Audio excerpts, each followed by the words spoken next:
We're really excited, and credit goes to our operations and construction staff, for being able to get through a pretty challenging opportunity of changing a football field into a FIFA-regulated soccer field. We have done that. It's complete. Our fans will see it tomorrow night. It'll be interesting to see if the fans on that side notice the difference.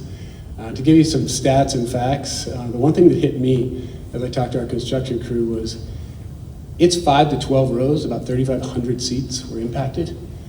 In order to get that done, we had to move 9 million pounds of concrete.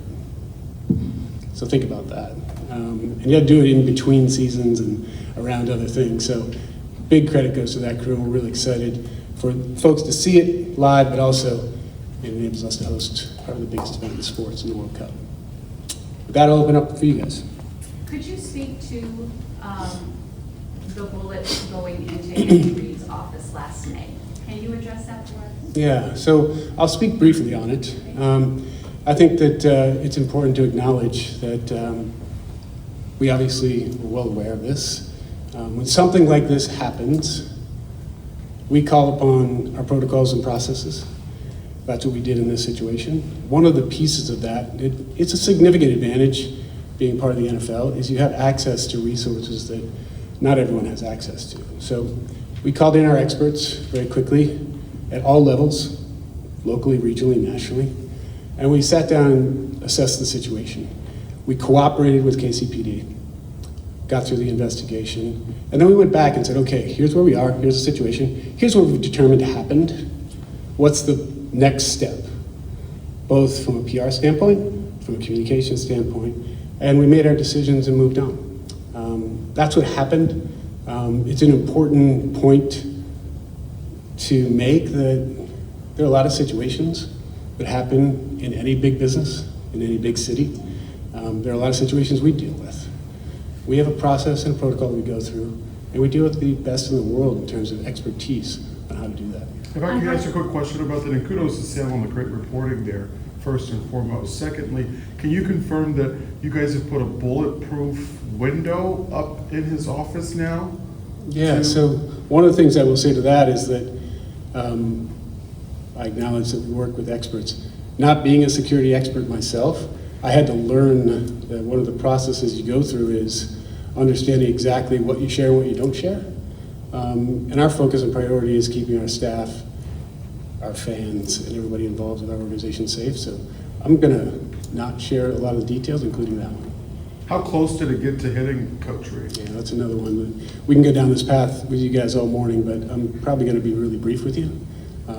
We have a process in place. We go through that process. We're confident in the process. The one other thing I will add, though, is when you think about this organization and what we do, right? Tomorrow night there'll be 70,000 people at our stadium. It's our job to keep them safe. Rest assured that we invest everything we possibly can to make that happen. We have access to things that other people don't have access to. And we utilize that to make sure that not only our stadium, but our training facility is as safe as it possibly can be. I'll make this final point. Having said all that, every single year, we've got to evolve, we've got to enhance, we've got to increase, and we've got to spend to make sure we are as safe as possible. And we've done that. You've seen some of that physically. A lot of the things you don't see, and there's a reason for that. It's what we believe keeps us all safe. Impact that sort of decision for You you know, guys? it really doesn't. I think in any situation, just echoing what I just talked about, in any situation you have to be fully prepared no matter where you go. It's something that we will be fully prepared no matter where we go. So it really doesn't have any impact. And Mark, I'm sorry, I know you don't want to keep talking, Yeah. but I do have to ask you to please clarify, was it a conscious decision not to let the public know about this since it happened last year? And was some of that so you wouldn't impede an investigation?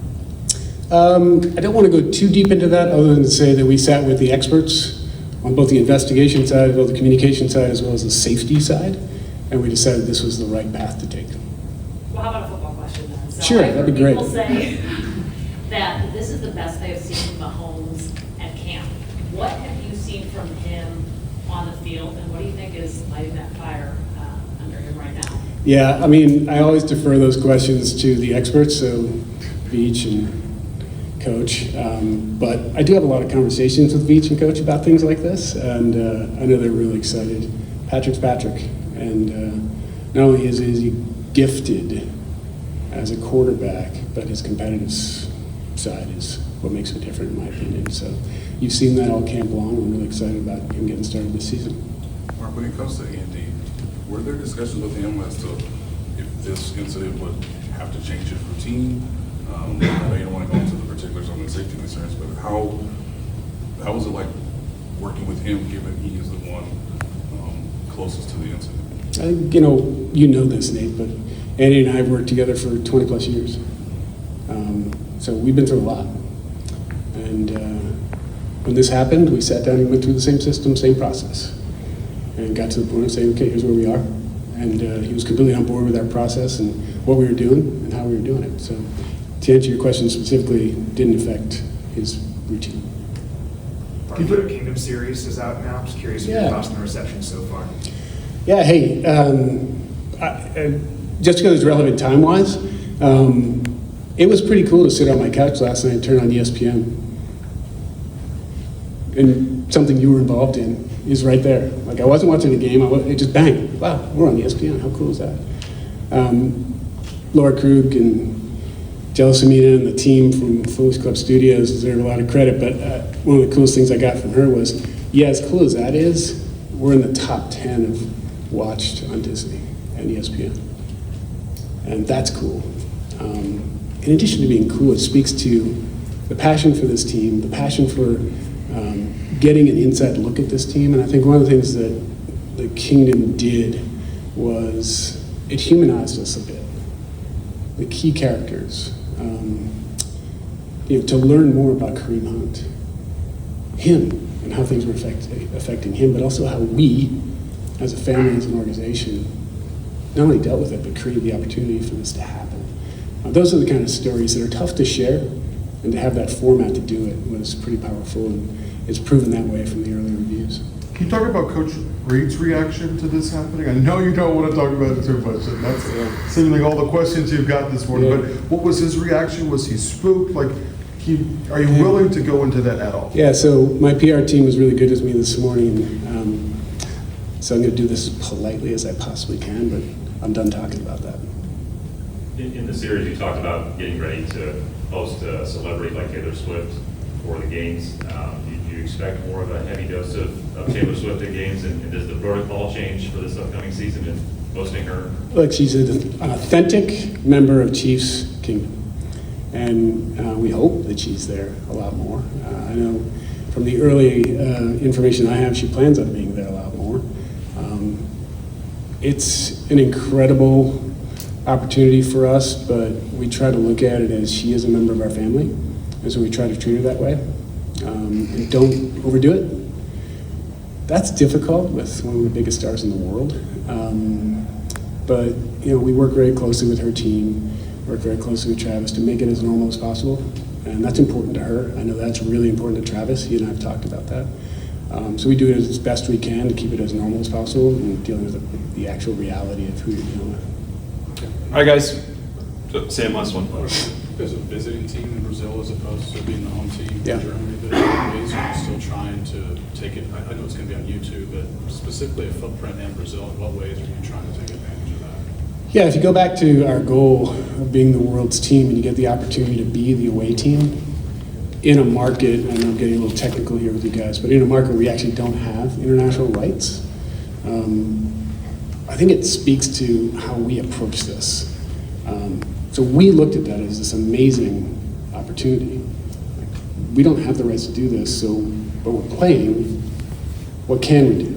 And I think because we're so involved with the whole league-wide push for international growth, and because we've made so many commitments to do it, and have been willing to play as much as we possibly can, we were able to work directly with the NFL to actually expand our rights around the game, because our expansion of what we do and how we do it from a marketing standpoint, from a social media standpoint, from an influencer standpoint, actually impacts the league as well. It's a positive for all of us. So they've expanded those rights for both us and the Chargers. And you're going to see, I'll just tease that you're going to see some things that are pretty amazing on a worldwide scale that we were able to do around this game, and not only the promotion of this game, but the celebration of this game. So we're really excited about that. Brazil's a huge market. It's something we're very strategic on where we go and how we go. So Germany was very strategic, Mexico was very strategic, Switzerland, Austria was an add-on to Germany, but then we looked at how do we get more pan-European. We added Spain, we added Ireland, we added the UK, but we didn't really go south. And all of a sudden they dropped this on our schedule. So now we'll take another look at going south, and does it make sense to build on the momentum that we'll have coming out of the Brazil game?